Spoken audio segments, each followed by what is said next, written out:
Boa tarde, bem-vindos ao Repensamentos número 40, o 12º desta segunda temporada, para mais uma conversa sobre sustentabilidade e o mundo pós-pandemia. Hoje conversamos com dois dos três fundadores da Charge Surfing, uma startup tecnológica da área da mobilidade elétrica. O Carlos é licenciado em Engenharia Informática pelo Instituto Superior Técnico. É especialista na área de inteligência artificial, certificado pela Microsoft. Faz ou fez consultadoria nesta área para o BPI, a Siemens, a Agência Espacial Europeia e para o Governo de Portugal. Já o Sérgio, o primeiro repetente do nosso Repensamentos, é licenciado em Engenharia e Gestão Industrial pela Faculdade de Ciências e Tecnologia da Universidade Nova e tinha já fundado, há cerca de 10 anos, a ZevTech, uma empresa dedicada à comercialização de veículos elétricos, sobretudo de duas rodas. Uma boa tarde para os manos, Carlos e Sérgio Almeida. Boa tarde. Boa tarde. Muito obrigado. Olá, boa tarde. Antes de mais, como costumo sempre perguntar, como é que têm estado a viver esta fase, os confinamentos, quer pessoal, quer profissionalmente? Felizmente tudo de saúde, pelo menos isso. Não conhecemos já pessoas que tiveram também, não é? Algumas mais grave, outras menos grave, como é geral. Varia. Varia muito, mas felizmente nós temos todos saúde. No nosso caso, saúde forte. Ninguém na família apanhou. E motivação, sim. E trabalhar no confinamento, como é que tem sido? E o negócio? Trabalhar tem sido espetacular, porque a gente tem estado em casa, a nossa área de trabalho facilita este tipo de alteração das rotinas de trabalho que tínhamos, não era de ir ao escritório, vir do escritório. A gente pode estar em casa e continuamos a trabalhar. Portanto, nesse aspecto somos uns felizardos. Sim, e sendo uma empresa da área tecnológica, nem fará grande diferença, não é, em termos de trabalho. Ou até para melhor, não é? Em termos de concentração, sim. Sim. Em alguns casos, sim. Exato. E poupam-se umas deslocações que muitas vezes são desnecessárias, não é? Agora é que nós nos apercebemos que nos mexíamos muito mais do que era preciso, não é? É verdade. É mesmo. Perdi-se demasiado tempo, às vezes. Não é? Assim, no tempo que nós demorávamos a ir e a vir, temos a reunião. e pronto.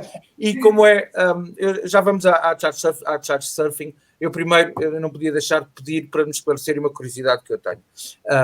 E creio que muita gente tem também, aliás, alguns não é só curiosidade, têm grandes receios. Como é que vocês veem o papel da inteligência artificial no futuro próximo da humanidade? Se calhar aqui a inteligência artificial já tem um papel muito importante nas nossas vidas. A gente, todos os dias, praticamente todos nós usamos algo de inteligência artificial. Quer seja nos telefones, quer seja no GPS, quando dizemos ou queremos marcar um caminho, ir daqui do lugar A para o lugar B. Na nossa interação nas lojas, quando fazemos o e-commerce, mais agora ainda por cima com esta história do confinamento, que as vendas online, as lojas online, tiveram um disparo brutal de adesão da parte de todos os consumidores. Cada vez que se usam esse serviço, tem inteligência artificial por detrás. E a tendência, claro, todas as empresas que têm estes negócios de massas, será de utilizar cada vez mais ferramentas e esta tecnologia da inteligência artificial para otimizar ou as suas vendas, ou a qualidade dos serviços, ou entre outras situações. As pessoas relacionam muito a inteligência artificial com ai, que lá se vão os empregos, 2, ai, que lá se vai a minha privacidade. O que é que vocês têm a dizer em relação a esses dois estigmas? De facto, a questão é que é mesmo. É que a gente diz, não, mas é verdade. Ou seja, nós temos que nos reinventar agora, porque combater isso é um pouco voltar à Revolução Industrial, nos primórdios, não é? Da máquina a vapor, que as pessoas tinham medo, porque a máquina a vapor tira-me o emprego e tal. A verdade é que as pessoas reinventaram-se, criaram-se novas profissões. As pessoas agora, em vez de estarem no campo a cultivar batatas, se calhar estão a dar aulas de yoga. É algo dentro desse género, ou seja, mudar alguns paradigmas que as pessoas têm implantados nesta rotina da sociedade que temos hoje em dia e reinventar um pouco aquilo que as pessoas podem fazer. As pessoas podem ser mais empreendedoras, as pessoas têm que... Mais criatividade. Mais criatividade. Trabalhos com mais criatividade. E há áreas que vão ser sempre, que eu julgo que não se consiga lá chegar em termos de inteligência artificial, mas está num horizonte muito alargado, que são todas aquelas áreas que estão relacionadas com a empatia humana. Por exemplo, um enfermeiro, quer dizer, ter um robô enfermeiro com inteligência artificial, há de demorar muito a chegar lá, não é? Mas aquelas atividades que são mais de rotina... Mas se calhar ter um político robô já não era mal. Se calhar já não era mal visto. Já não era mal. Ocorreu-me agora esta. Mas em relação ainda aos empregos, depois já quero que comentem também a parte da privacidade. Eu costumo dizer que toda a gente que estava ligada aos cavalos no século XIX, quando apareceram os automóveis, também ai. E depois os automóveis criaram muito mais empregos do que aqueles que existiam nos cavalos. É certo que há uma reciclagem de pessoas, não é só há uma reutilização, aqueles que ainda vão a tempo, não é? Mas depois, para muitos, há uma reciclagem, ou seja, há gente que realmente perdeu o emprego e não tem as competências para ganhar um novo emprego nesse novo mundo. Mas vocês também acham que, portanto, com toda a vertente robótica e por aí fora e tal, e a inteligência artificial em geral, que este novo mundo cria mais hipóteses do que as que destrói? Temos que separar aqui em dois momentos. Tem o momento inicial, não é? Em que realmente vai haver uma destruição de postos de trabalho, de atividade que as pessoas fazem hoje em dia, principalmente, aliás, são atividades que são feitas principalmente por pessoas, não é? E que passam a ser uma fase inicial feitas por máquinas, ou às vezes têm esta ideia de que tem que ser um robô. Não, pode ser simplesmente um software, não é? Que corre e que substitui o trabalho que aquela pessoa faria no dia-a-dia. Mas a longo prazo, eu acredito que, havendo aqui e a própria economia, ela vai criar essas oportunidades. As pessoas vão identificar essas oportunidades e vão se adaptar, como sempre nos adaptamos. Desde sempre, que a sociedade não é algo estável e fixo, e é algo dinâmico, e as pessoas têm-se vindo a adaptar consoante as dificuldades que sugerem, os desafios. Estamos numa época em que é um pouco mais difícil para as pessoas se adaptarem, porque é muito rápido. A Revolução Industrial, mesmo assim, ainda demorou muitos anos, não é? As pessoas ainda tiveram tempo, se calhar aquela geração que estava habituada às máquinas... não, às tantas morreu.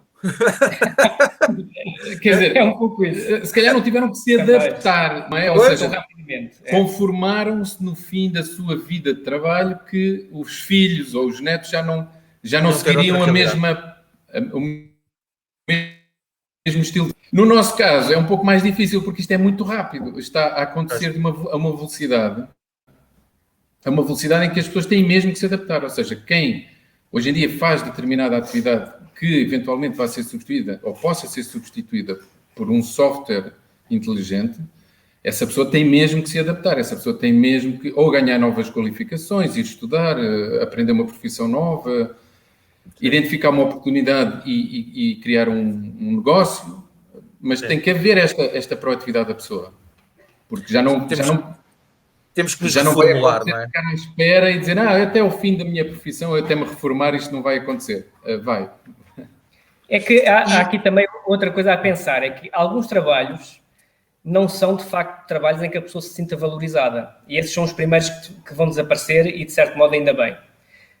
Por exemplo, temos aqui um caso, até um caso prático, em que tinha que ser lido vários problemas de crédito num banco. E o único trabalho que tinham que fazer, e geralmente eram os estagiários, claro, era ler o documento e perceber se aquilo era um problema de um cartão de crédito, se era um problema de um crédito à habitação, se era um problema de um crédito automóvel, o que quer que seja. Para saber para onde encaminhar. Exatamente. Essa pessoa chega ao final do dia e não se sente valorizada.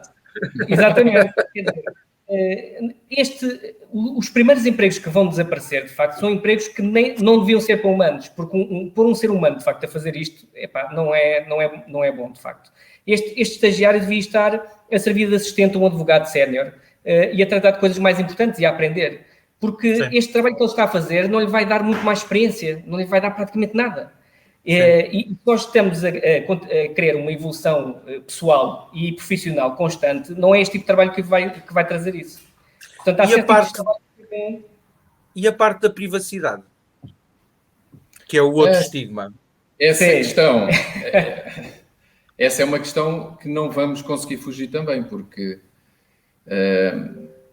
até aqui a questão da privacidade prendia-se com a capacidade de processar a informação em tempo útil.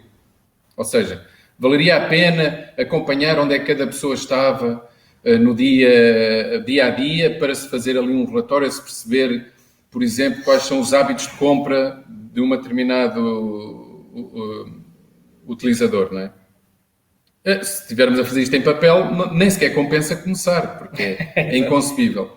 Hoje em dia, a tecnologia permite-nos olhar para este desafio de uma forma mais plausível. E, de facto, existe. Portanto, a Google, a Amazon, eles sabem exatamente o que é que a gente compra, quando, em que circunstâncias. Eles chegam a saber mais de nós do que nós próprios. Ou seja, eles tiram um perfil de quem nós somos com base na informação que eles têm, o que é que a gente compra, quando. Portanto, neste momento, toda esta tecnologia da informação permite a recolha desta informação maciça, e agora a questão é, vai ser usada com um intento positivo ou pode ser usada para o mal, ou seja, ou para o bem ou para o mal. Essa é que é a preocupação, porque a parte de spam, por exemplo, eu desde que utilizamos esta plataforma, o StreamYard, para fazer estas conversas, passei a levar com anúncios do StreamYard no YouTube. Nunca me tinha acontecido antes. Certo?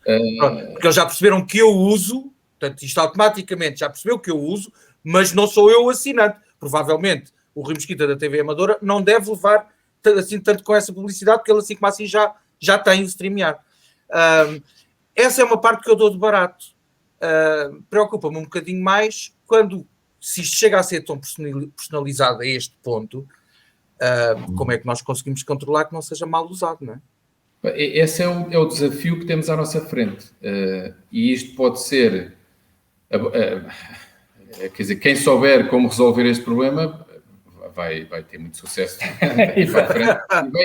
E vai principalmente evitar grandes problemas no futuro, porque se isto não for bem utilizado... Bem regulado, não é? Em distopias, porque ou os governos com más intenções, ou empresas grandes com más intenções, portanto, eles vão ter acesso a uma informação que podem influenciar mercados, economias, políticas, não é? Políticas. E não acontece já? Já acontece. Portanto, isto não é novo. A questão agora é como é que a gente vai conseguir lidar com este desafio, ou seja, é criando leis ou regras que impeçam ou que condicionem o uso desta informação. Há alguns exemplos que já se faz alguma coisa deste género, não é? Pois, mas eu aí tenho duas questões. Primeiro, como é que nós conseguimos estar ao nível tecnológico de quem o faz? Porque agora lembrei-me do Dieselgate, não é? Portanto, aquela gente, eu só trabalho de desenvolver software não para baixar as emissões, mas para dar leituras mais baixas das emissões. E aqui também pode... Para já essa parte, portanto, é como é que tecnologicamente nós conseguimos estar ao nível de quem trabalha mesmo nisto e, portanto, tem as ferramentas todas para nos dizer o que quer. E depois a outra temos também a nossa experiência com entidades reguladoras, não é? O Banco de Portugal representa-nos a nós ou aos bancos?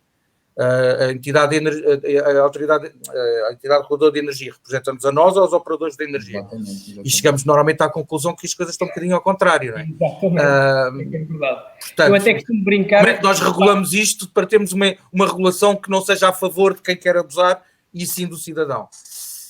Mas também é muito subjetivo, não é? Porque, por exemplo, aqui questões muito delicadas hoje em dia, que a questão do discurso do ódio, aquela censura que acontece no YouTube, no Twitter, no Facebook, etc. Redes sociais e não só. Que às vezes não é certo. Estas empresas que têm, por exemplo, o YouTube, o Facebook, lidar com este problema, no sentido de querer fazer o bem, às vezes está a fazer o mal também, não é? Porque esta censura dá para os dois lados. A linha é muito ténue, de facto. Não, e estamos a deixar nas mãos neste caso, e o Twitter, por exemplo, eu acho muito mal, e portanto, acho que vocês não desconfiam que eu gosto do Trump, não é? Pronto, nem um bocadinho. Mas acho mal que seja o Twitter que tenha a capacidade de dizer, não, agora calamos este senhor. Porque assim como calam aquele senhor, calam-me a mim. Ou seja lá quem for, a mim calaram por eu num post ter escrito, e não foi no Twitter, foi no Facebook, escrevi parasitas. Estava a falar de parasitas mesmo. E apagaram uma publicação porque acharam que eu estava a chamar parasitas a alguém. Exato. O meu filho, por exemplo, ele gosta muito de jogar xadrez. E segue um canal de um senhor que mostra e comenta jogos de profissionais e campeonatos. Óbvio, o xadrez é peças brancas e peças pretas. Pronto, alguns dos vídeos dele começaram a ser censurados porque ele falava... Ele dizia pretos. Matou o preto. As pretas. É no contexto do jogo de xadrez. Como é que ele pode fugir a esta questão? Porque realmente tem peças brancas e peças pretas. E o jogo é assim. E os algoritmos não sabem e ainda não fazem essa... Quando chega a bloquear uma conta, já não estamos no algoritmo, aí já há uma intervenção humana, não é? Mas que me preocupa ainda mais que o algoritmo. Às vezes os bloqueios de contas são algoritmos e depois é que vem um humano para perceber se aquilo foi ou não bem feito. Aliás, normalmente é a suspensão. A suspensão de contas é algoritmo. O bloqueio definitivo anunciado, aí já é um humano que tem a faca e o queijo na mão. Ora, quem é que votou nele para ele ter aquela faca e aquele queijo na mão? Ninguém. Exatamente. Essa é a parte que me preocupa. É isso que é delicado. E é tal informação que eles sabem muito. Eu até costumo brincar, mas nem é bem brincadeira. Já que eles têm tanta informação sobre nós, eles podiam contribuir um bocadinho. Podiam, por exemplo, dar aulas até consultas gratuitas de terapia, porque eles sabem mais de nós do que nós mesmos. Já para não falar de pagarem impostos, já agora também era bom. E pagarem conteúdos, que é outra coisa, que usam os conteúdos de toda a gente sem os pagar. Agora estão a aparecer algumas plataformas, de facto, com isso. Que nós somos pagos pelos conteúdos e constante os cliques, mas esse também é outro problema, não é? Porque depois o que é que gera muitas vezes mais tráfego? Este é que é o problema dos algoritmos, eles só procuram tráfego e publicidade. E aquilo que gera mais tráfego e publicidade geralmente é as polémicas, é discursos de ódio, é o que quer que seja polémico.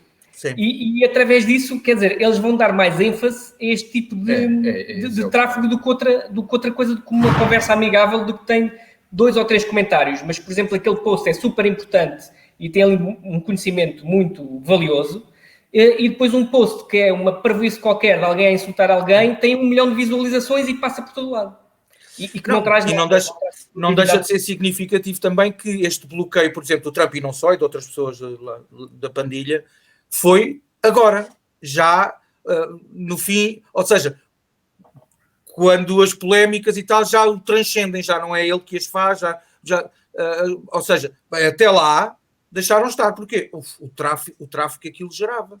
Exatamente. É? Só quando aquilo deixa de ser tão relevante, é que, não, agora vamos ser bonzinhos e adiante. Isto é aquela frase antiga, de facto, de que não é para haver mais quantidade que há qualidade, é tal e qual isto que acontece.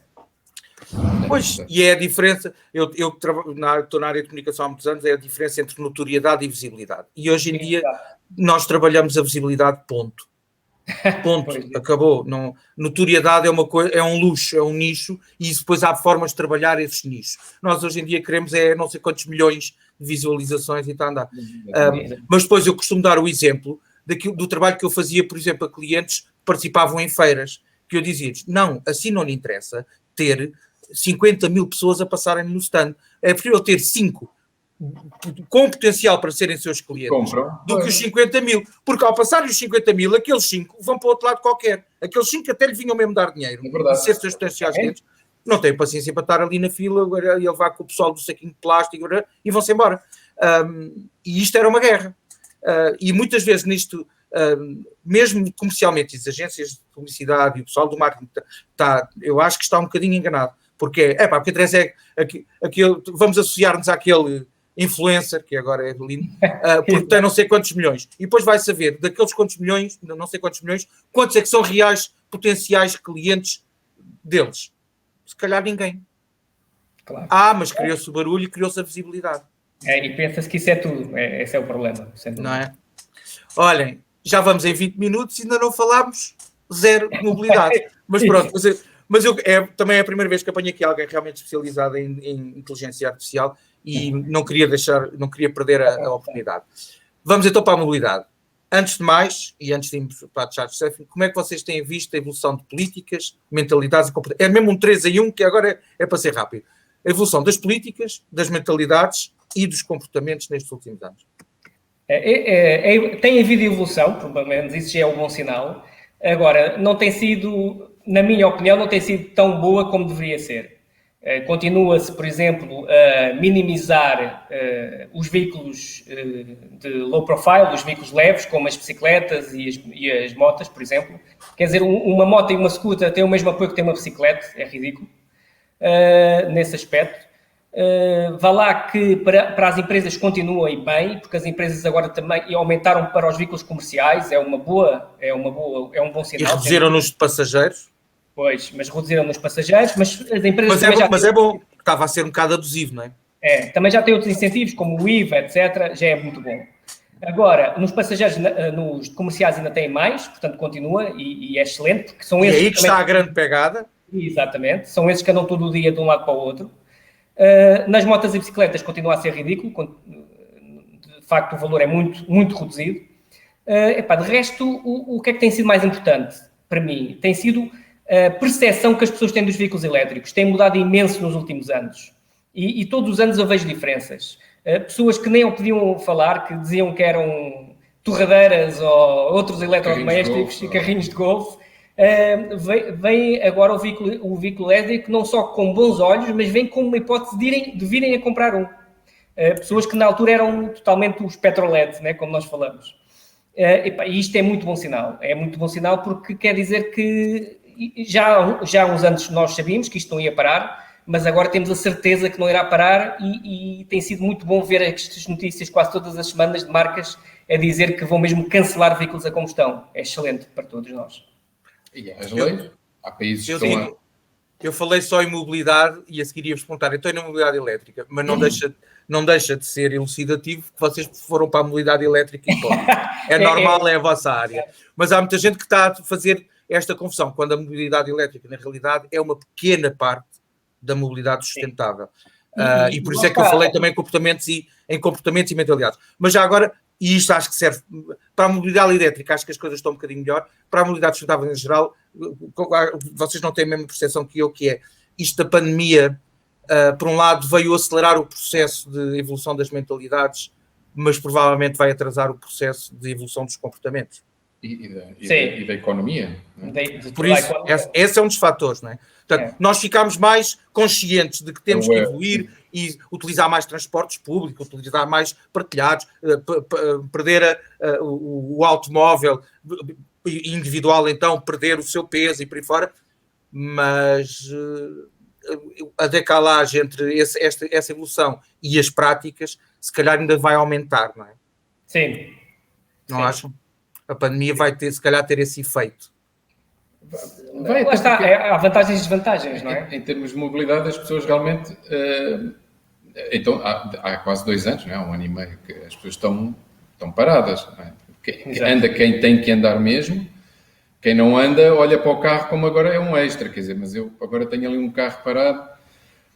Mas quem anda, por exemplo, já, tirando aqueles que não têm outra hipótese de não andar de transportes públicos, os outros, os que andavam de transportes públicos por opção prática e de sustentabilidade, voltaram ao carro. Sim, isso também é verdade. Sim, porque é pela questão do medo da contaminação, pelo isolamento.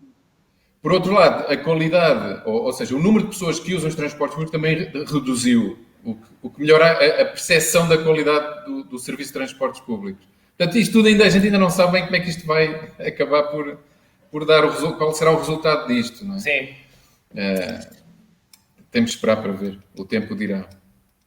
Pois, o meu medo é que demorou tanto tempo até conseguirmos convencer as pessoas. Por exemplo, o Sérgio estava a dar o exemplo da parte elétrica, que é verdade, houve uma evolução enorme. Em 2015, quando nós arrancámos com o EcoCar de Portugal, se nos dissessem em 2020 ou em 2021 vamos estar neste estágio, eu ia dizer, não, quem me dera. Nem sim. E estamos. E foi há muito pouco tempo, não é? Exato. Sim, foi de repente. Mas também, e outra coisa que é, tecnologicamente, isto também tem sido porque a evolução tecnológica, nós tivemos 100 anos basicamente bloqueados em termos de tecnologia elétrica, bloqueados, não há outra para voltar a dar. Tivemos um lobby a bloquear tudo o que pudesse evoluir. E em 10 anos, de repente, evoluímos mais do que a outra tecnologia evoluiu em 100. Sim, sem dúvida. Que era um automóvel do princípio, e agora nem sequer estou a falar da parte exterior, que isso é normal, mas no resto, o que era um motor a combustão em 1900 e o que é um motor a combustão agora. Essa evolução nós conseguimos nas baterias e por aí fora, e na parte tecnológica, em 10, 12, 15 anos, certo? Sim. O aumento da autonomia, da eficiência. Porque também estás com uma tecnologia que é mais recente, sem dúvida uma tecnologia no seu início, que não é bem o seu início, não é? Atenção que no século XIX... Não é mais recente, é mais antiga do que a combustão. Sim, só que entretanto, exato. No século XIX havia carros elétricos, às vezes as pessoas não sabem isto. É como se foram os primeiros. Agora, foram os primeiros.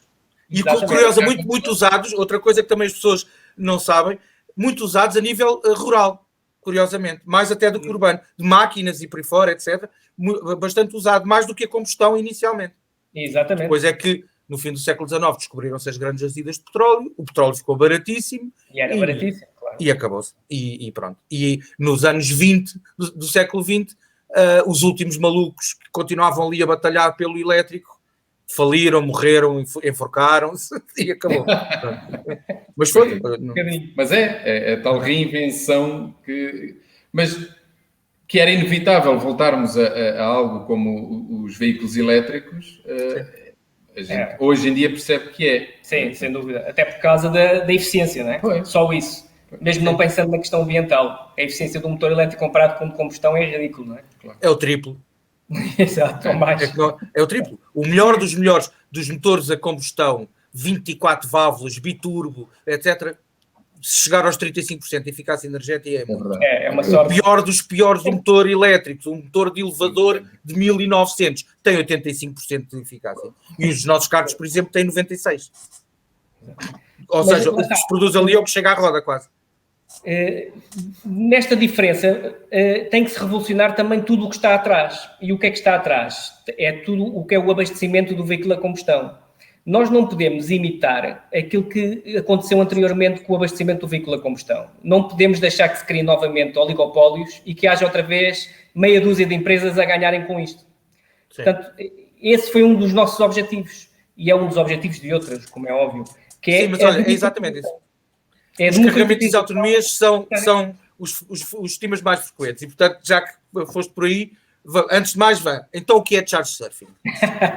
Então, o nosso objetivo, exato, vamos por aí, mas é isto, é a introdução que eu já estava a dizer, não é? Sim. Era, de facto, democratizar a energia e permitir que todos os que façam parte desta cadeia de valor do novo abastecimento de veículos, que é o abastecimento elétrico, como é lógico, os eletrões, possam também ganhar dinheiro com isso, que não sejam só as grandes empresas a fazê-lo. E porquê? Porque nós temos aqui uma tecnologia que nos permite que nós vamos buscar o sumo, que antes era o combustível, que era extremamente difícil de obter, só grandes empresas é que conseguiam fazer a extração, o transporte, o que quer que seja. Na energia elétrica não é assim. Nós até em casa, com os painéis solares, conseguimos produzir energia elétrica. E foi este medo, aliás, que impediu que a mobilidade elétrica crescesse, não é? E felizmente agora já o está. Centralização. Exatamente. Portanto, nós conseguimos Estamos a dar os primeiros passos. Exato. O que é que nós conseguimos aqui? A descentralização da energia, desde a produção até chegar, neste caso, a ser utilizada no motor elétrico de um veículo ou onde quer que seja. E como é que nós fazemos isto? O nosso negócio é similar a uma Airbnb, em que nós damos poder a todos os que queiram ser parceiros, em que coloquem pontos de carga, desde normais a rápidos, portanto, qualquer posto de carga, seja colocado num sítio, num estacionamento, e que qualquer indivíduo possa ir aí carregar e, através disso, quem tem o espaço pode ganhar e é um operador de pontos de carregamento. Nós transformamos qualquer pessoa, desde um simples restaurante até uma marca automóvel, num operador de pontos de carregamento. Essa é que é a grande vantagem da nossa solução. Aliás, já há operadores que estão na rede Mobié que falaram connosco e também estão interessados em ter pontos na parte privada, porque em Portugal não é possível pôr na parte pública, ter postos de carga nossos. Porque a parte privada, para explicar, estamos a falar tipo estacionamento de supermercado, ou de centro comercial, ou de empresa. Na rua pública. Sim, mas isso fora, no estrangeiro, sim. Cá em Portugal não, porque tem que estar na rede pública, não é? Mas todo o espaço... um município tem capacidade, tem a autoridade, digamos, para decidir meter lá o posto e trabalhar convosco? Pode fazê-lo nas empresas que são público-privadas. Há municípios que têm empresas também, público-privadas. Podem fazê-lo. Ou nós também já temos um caso de um município que está a promover nos seus próprios munícipes, ou seja, nos munícipes empresariais, para colocarem pontos de carga. Portanto, imaginem um parque empresarial, que é privado, tem estacionamento privado. Tem todo o interesse para o município daquele parque empresarial também ter postos de carga. E esses postos de carga não têm que estar na rede pública. A rede pública tem o seu espaço, tudo bem, nós concordamos em absoluto com a rede pública, que não façamos confusão com isso. A rede pública é necessária e é importante, claro, mas tem que haver uma rede... É a base, mas tem que haver uma rede complementar. E essa rede complementar pode ser uma rede privada. Nós não somos os únicos já. Quando na altura que começámos, pelo menos que nós tínhamos conhecimento éramos, ainda bem que não somos já os únicos. Aliás, a própria Sonai tem nos parques do continente uns pontos de carregamento privados, e há outras empresas também mais pequenas que também o têm. É exatamente para conseguir democratizar e dar o poder de todos os que participam nesta cadeia de valor poderem ganhar com isto. E em última análise, este é que é o grande objetivo, é do utilizador final até poder ter energia quase gratuita. Porque se nós formos comparar o custo de carregamento de um utilizador comparado com ir a um supermercado fazer compras, ou comparado com ir a um restaurante, ou comparado com ir a um hotel, ou comparado com ir a um ginásio, esse valor do carregamento é ridiculamente baixo comparado com o serviço que ele está a consumir nesse estabelecimento. Portanto, esse estabelecimento pode resolver dar-lhe energia ou pelo menos dar-lhe um valor mais baixo. O que não é permitido agora na rede pública com os operadores da rede pública. Eu penso que não é permitido, sim. Não, tem que ser... Depois é óbvio que se consegue contornar, não é? Tu vai carregar ali, não, mas damos-lhe pontos no cartão cliente.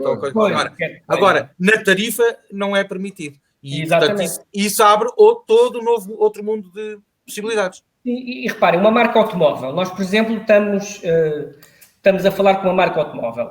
Uma marca automóvel não tem, neste momento, poder para conseguir ter promoções e coisas para os seus utilizadores. Porquê? Porque não consegue controlar, não tem esse controle, não é um operador de pontos de carregamento. E essa é a grande diferença. Nós transformamos um indivíduo de um restaurante ou de uma marca. E a marca quer, por exemplo, fazer o quê?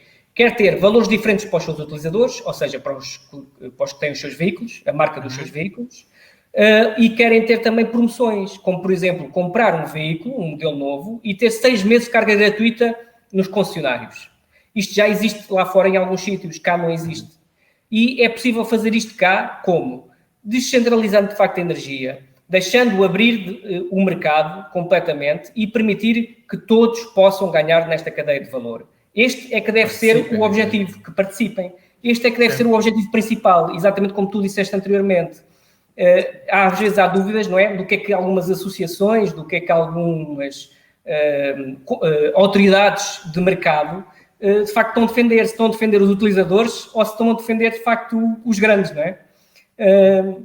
E aqui é um bocadinho isso, nós vemos isso nas associações de petróleo e etc, era tudo a mesma coisa, não é? E agora não podemos deixar que isso aconteça na mobilidade elétrica. Temos que lutar para que de facto haja uma democratização de acesso a postos de carregamento e que esses postos de carregamento, sim senhor, há competição no mercado, a competição é saudável, concordamos com ela, mas democratizem, deixem qualquer pessoa poder ganhar com esses postos, porque se o fizerem, tu repara na capacidade que tem, na escalabilidade que isto tem. Estes problemas todos que nós falamos, que na Europa são precisos cerca de 230 mil postos de carregamento por ano até 2030. É uma estimativa que foi feita por um estudo europeu. Estes 280 mil pontos não vamos conseguir que todos os operadores, mesmo europeus, os coloquem. É muito. Sim, a parte privada é importantíssima, não é? Exatamente. Os postos privados de acesso público são importantíssimos. Exatamente, porque através disto é que nós conseguimos, de facto, escalabilidade e conseguir os tais 230 mil pontos por ano. 230 mil pontos por ano fazendo uma média, de facto, é impressionante. Até 2030 é esse o estudo da União Europeia. Só conseguimos isso democratizando o mercado e dando acesso a todos. E se a economia toda se envolver, exatamente. Sim. Portanto, o que é que são os nossos parceiros agora? São pessoas que estão descontentes também, é verdade, cá em Portugal. Cá em Portugal o cliente típico é o que está também descontente com a rede em si e que quer oferecer um serviço de qualidade e mais económico ao utilizador de veículo elétrico. Lá fora é diferente. Nós já temos contactos no Brasil, nos Estados Unidos, no Reino Unido, na Noruega e em Espanha. e que está a correr bastante bem, e é engraçado que as portas parece que se abrem mais fácil lá fora. Mas pronto, isso já é uma característica portuguesa em alguns aspectos e setores de negócio. Vocês também têm um nome estrangeiro. Exatamente. É verdade. Essa foi muito bem dita. Mas olha, para simplificar para quem nos está a ver, portanto, vocês basicamente são uma app que as pessoas podem...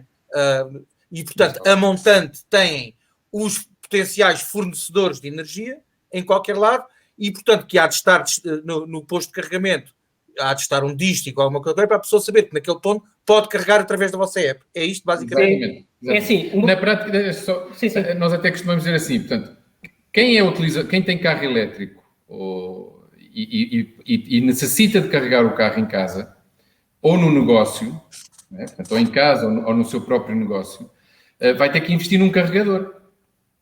O que é que a gente... o ponto de partida é, já que vai gastar no carregador, instale com a nossa aplicação. Porque você vai lá e carrega gratuito, mas além de você lá ir carregar gratuito, que era o que fazia se instalasse um carregador normal, além disso, você pode disponibilizar esse serviço para os seus clientes, ou para si e para os vizinhos. Ou seja, já que vai fazer esse investimento, pode usufruir de um proveito dele. Ou seja, não fica só para si, porque nós permitimos que o host, ou seja, quem detém o carregador, que carrega o seu veículo de forma gratuita perante nós. Obviamente que ele paga a eletricidade dele, não é? Mas não tem comissões no carregamento com a aplicação. Ou seja, ele já ia gastar já iria fazer esse investimento para ele, negócio ou pessoa privada, não é? Particular. Já que o vai fazer, então adira ao charge surfing. Não tem custos nenhuns. Que não vai ter custos nenhuns e vai poder disponibilizar esse serviço que vai permitir que outros vão carregar os seus veículos e ele vai ter ali uma fonte de receita. Sim. Nós fomos a primeira rede de facto a simplificar, tal e qual como os utilizadores de veículos elétricos queriam e que já existia lá fora. Que é uma pessoa que chega ao nosso posto, em cerca de 3 minutos está a carregar, mesmo que não tenha nada. Sim. É o tempo de tirar a app da Store, da Apple ou da Android, colocar o cartão de crédito e já está. Tal e qual como faz uma encomenda da Uber Eats, tal e qual como usa a Uber Drive. Não tem que se preocupar mais. E depois é tudo instantâneo. Ele recebe também a fatura logo a seguir. E não é mais simples do que ir a uma estação de serviço. E dá com qualquer carregador de qualquer marca... Qualquer carregador de qualquer marca que tenha protocolo de comunicação, como é lógico, né? Tem que ser inteligente, standard, pode fazê-lo. O que é que significa também? Esta solução é muito flexível, porque pode funcionar exatamente como uma plataforma de rede pública, tal e qual como é, mas pode funcionar também para uma pessoa que tem um carro de empresa e quer imputar os custos à empresa desse veículo, tal e qual como é um cartão frota. Portanto, pode instalar um carregador nosso em sua casa e esses custos vão ser fornecidos à empresa para lhe pagar o custo do serviço de carregamento, o custo da sua energia. Não há operação aqui, obviamente, de faturação, é só custo de energia. E pode servir exatamente como o Carlos estava a dizer, que é uma empresa que tem, por exemplo, um parque, vai comprar carregadores. Aquele carregador é um custo. Não tem que ser um custo. Passa a ser um ativo, porque vai carregar os seus veículos da mesma forma, sem operação nenhuma com a sua própria energia, mas vai poder também abrir portas a outros utilizadores que vão lá carregar e pode ganhar dinheiro com isso. Mas mais importante que ganhar dinheiro com a operação é facilitar um serviço, é a imagem da sua empresa ser mais sustentável e é, por exemplo, se tem um showroom, uma loja aberta, agora não, né? Como nós todos sabemos, mas onde voltar? Isto não vai como um supermercado, um restaurante, um hotel, atrair pessoas. Por exemplo, um hotel pode atrair pessoas de fora, não tem que ser pessoas só lá alojadas, porque o hotel muitas vezes, quase sempre, tem serviço de bar ou tem restaurante. Um supermercado tem produtos, ou seja, qualquer local que ofereça um outro serviço ao utilizador. Isto é que é muito importante. E o preço que a pessoa vai pagar, na realidade, depois tem a ver com o operador de energia que está a abastecer ali, ou não? Tem a ver com o custo. Nós só cobramos um serviço de carregamento, nós não cobramos energia. Esse serviço de carregamento está associado ao custo também que ao contrato do dono daquele posto de carga com o seu operador de energia. Mas é o host, é o dono do posto de carga que define o preço final. Ou seja, obviamente que ele até pode, imagino que um restaurante pode oferecer. Ele até pode oferecer o carregamento. Ou ele pode simplesmente considerar que quer ser pago a metade daquilo que gastou no carregamento. Ou seja, sim, porque tem outras mais-valias, está a ter tráfego, está a levar lá a gente, exatamente. O preço final é definido pelo host. Sim. ou 0, ou o valor que ele quiser. O preço final junto de vocês. Portanto, é... Junto de nós. Okay. Por exemplo, um exemplo concreto. Desculpa só, é ele que define toda a política de faturação do seu posto.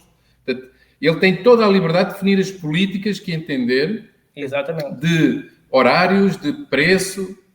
Tarifas horárias. Se estivermos a falar de um estacionamento, de um hipermercado, uma coisa qualquer, que, por exemplo, instale painéis solares e tem ali o dia inteiro a energia de borla, basicamente, pode oferecer, ou pode até fazer uma tarifa baixíssima, tem um proveito na mesma, mas tem uma vantagem concorrencial em relação... Exatamente. Temos um exemplo concreto. A estalagem da Ponta do Sal, na Madeira, Ponta do Sol, acho que na Madeira, tem exatamente esse exemplo. Um dos nossos parceiros, que é a Fator Energia na Madeira, colocou produção renovável, ou seja, painéis solares nessa estalagem. É um hotel bem bonito. É estalagem, mas aquilo é mais um hotel. Não é aquele conceito de estalagem pequena. É um hotel lindíssimo. E de facto, esses painéis solares, o que é que eles decidiram fazer? Pôr uma tarifa de super vazio durante o dia, porque durante o dia a energia é quase toda renovável. Ou seja, neste caso, é muito mais barato carregar nesta estalagem durante o dia do que carregar em casa. Temos estes pormenores assim. E eles puseram lá baterias também para acumular energia para terem para a noite ou não? E por acaso não tenho a certeza. Eles consomem tudo. Aconselhem. Isso é que é a autossustentabilidade. Não é estar a meter na rede, de dia e depois estar a pagar, mas com 30% de desconto. Não, porque eles têm de facto muito consumo durante o dia também. Fica tudo. É mais por causa disso. Mas não tenho a certeza, ainda vou perguntar. E como é que está a correr para já a montante? Ou seja, em parceiros, porque vocês, inclusivamente, até há alguma hipótese, por exemplo, de postos MOBIE serem que podemos chegar a um ponto em que os postos de rede pública sejam possíveis de se carregar também com o vosso app? É assim, nós não dizemos que nunca iremos estar na rede pública ou na MOBIE. Isso pode acontecer no futuro. Lá está, nós não somos contra, pelo contrário, nós apoiamos a MOBIE. Não é, neste caso, não vemos uma necessidade de que isso aconteça, porque está uma necessidade muito grande, na parte privada. É apenas por isso. Não quer dizer que no futuro não o venhamos a fazer, mas neste momento não é aí que está a necessidade.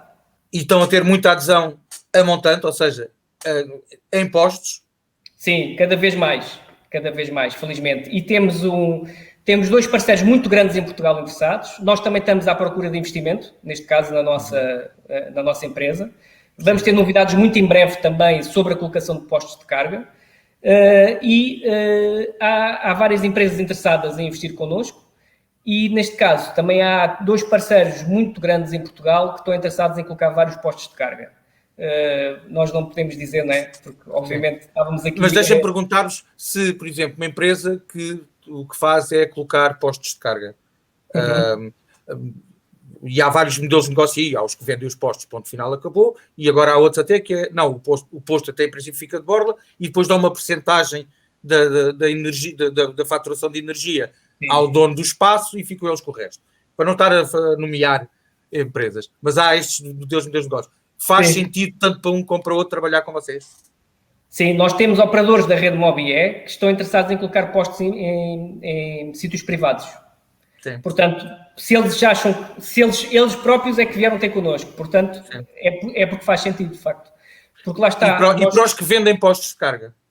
Porque esse o negócio deles é vender energia, não é? Agora, e os que vendem postos de carga? Também, porque nós, por exemplo, temos uma empresa internacional que está em Portugal, Espanha e França, que começámos a colaborar com eles exatamente para isso, porque eles instalam postos de carga em privados e em particulares. Claro que em particulares não é tão interessante este tipo de faturação, não é?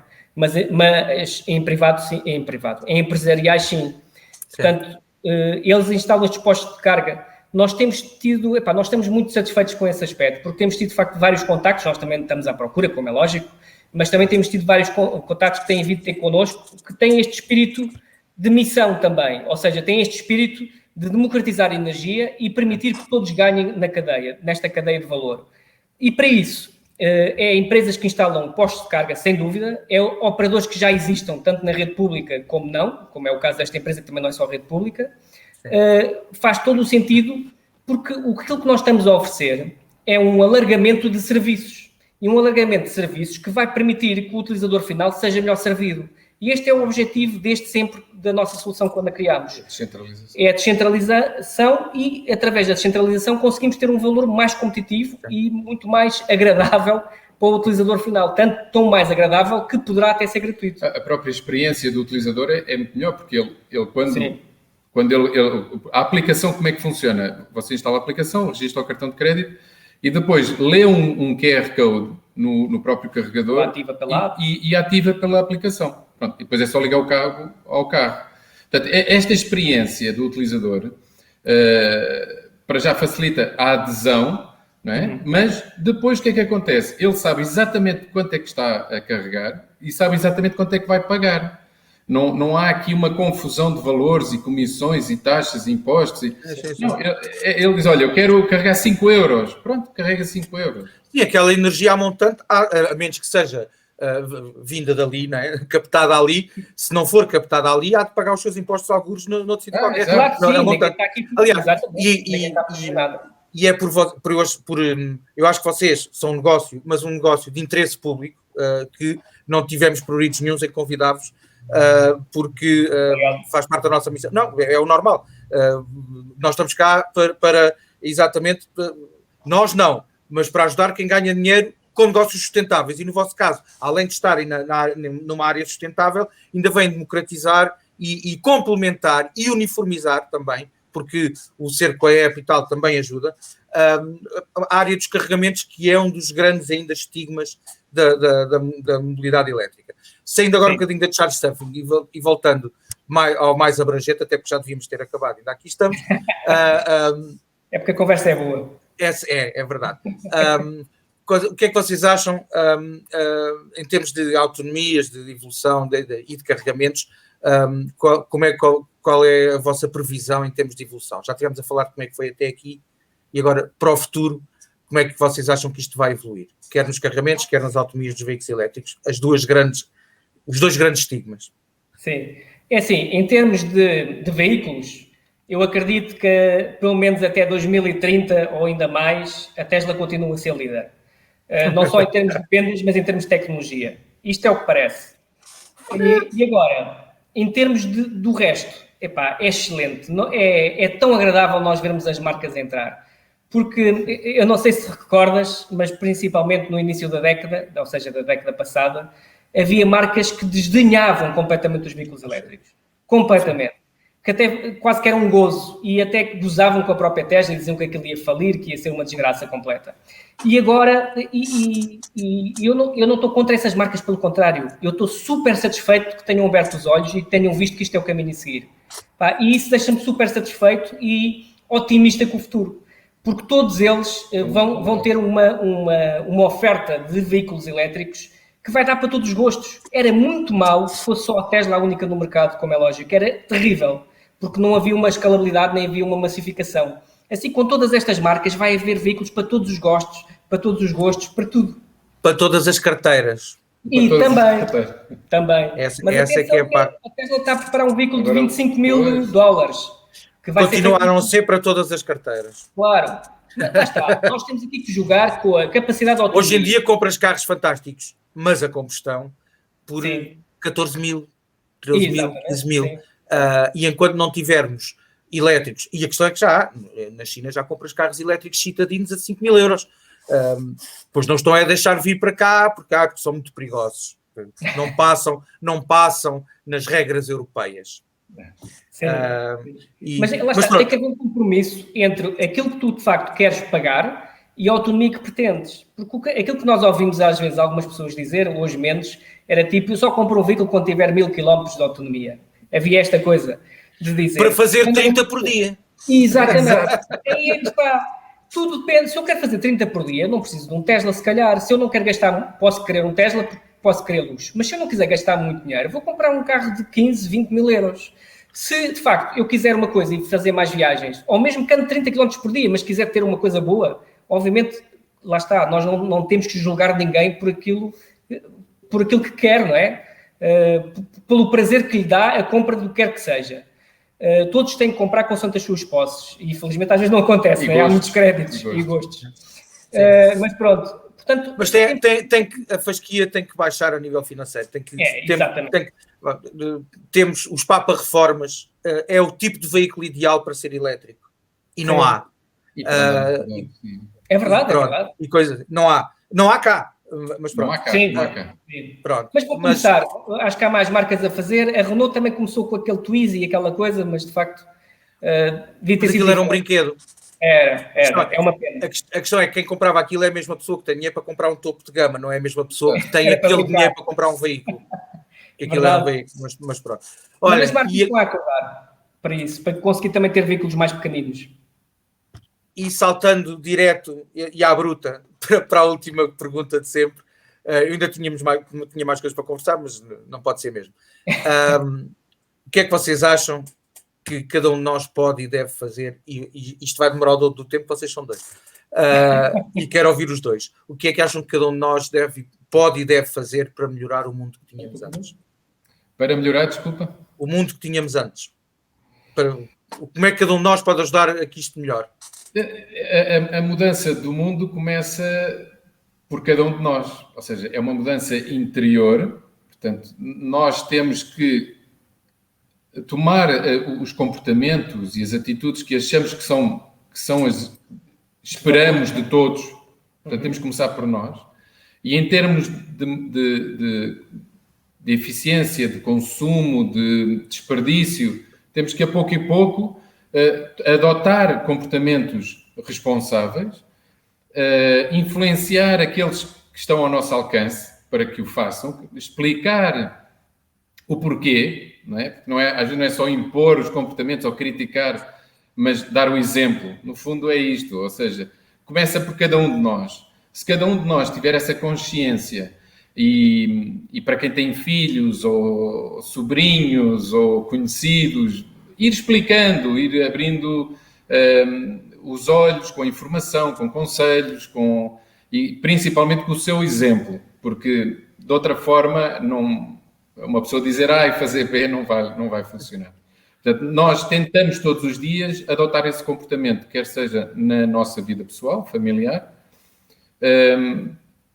como depois a nível empresarial também. Portanto, adotar essas ideias e essas ideologias que temos, a nossa responsabilidade perante nós e perante todos. Portanto, alguma coisa a acrescentar? Dentro para fora, não é? Ou seja, temos que começar com pequenas mudanças de mentalidade e de comportamento, mas ao longo do tempo a gente eu tenho fé que isto vai no bom caminho. Sim. Alguma coisa a acrescentar, Sérgio? Sim, era aquilo que de facto o Carlos disse, tem a ver com a perspectiva que nós temos do mundo, não é? Às vezes disse que a felicidade depende da perspectiva que tu tens dos que te rodeiam e do mundo que te rodeia, e é muito isso. Nós temos que perceber que a posse é um prazer de curto prazo, em tudo, e temos que ter uma vida muito mais minimalista e muito mais focada no sentido das nossas relações com os outros e no sentido da nossa relação com o planeta. Perceber de uma vez por todas que o homem não é o centro do mundo, não é? Penso que agora já se percebeu isso melhor, mesmo assim ainda há muito egocentrismo. Perceber que nós temos que estar junto com outras espécies e que qualquer espécie que esteja neste planeta, a verdade é que é raríssima, porque nós até agora ainda não encontramos espécies fora deste planeta. Portanto, a vida é de facto uma coisa muito rara e temos que perceber que a vida é rara e tratarmos uns aos outros exatamente dessa maneira. Perceber que nós todos somos raros. Isto é uma frase comum, mas é mesmo verdade, não é? Nós somos feitos de carbono e outras coisas que é exatamente o mesmo do que é feito o resto do universo e as estrelas. Portanto, nós vimos todos no mesmo sítio. Quer sejamos humanos, quer sejamos animais, quer sejamos o que seja, vimos todos no mesmo sítio. E temos que perceber que fazemos parte de um todo. E fazendo parte desse todo, se nós conseguimos mentalizar isto, consciencializar-nos com isto, temos mais respeito uns pelos outros e temos mais respeito pelo planeta. E começamos a pensar nas nossas atitudes em relação a isso, em relação à poluição, em relação a tudo o que fazemos às pessoas e a tudo o que fazemos ao planeta de lixo, de tudo e mais alguma coisa, e das compras completamente desnecessárias que fazemos para ter um dia de prazer que depois desaparece e já queremos ir comprar outra coisa a seguir. E depois as coisas boas, realmente, como esta conversa, são de borla. Exatamente, aí é que está. As melhores coisas da vida são de borla. Nós é que temos que mudar a nossa perspectiva sobre isso. E não deixam pegada. Exatamente. A não ser a não ser nas cabeças, esperemos. Muito obrigado, Carlos, muito obrigado, Sérgio. Obrigado, António. Foi um prazer. E vamos falando, e os votos de maior sucesso para a Charge Surfing, porque representa também um bem para todos nós. Obrigado. Obrigado, António. Muito obrigado. Sucesso também para vocês. Obrigado.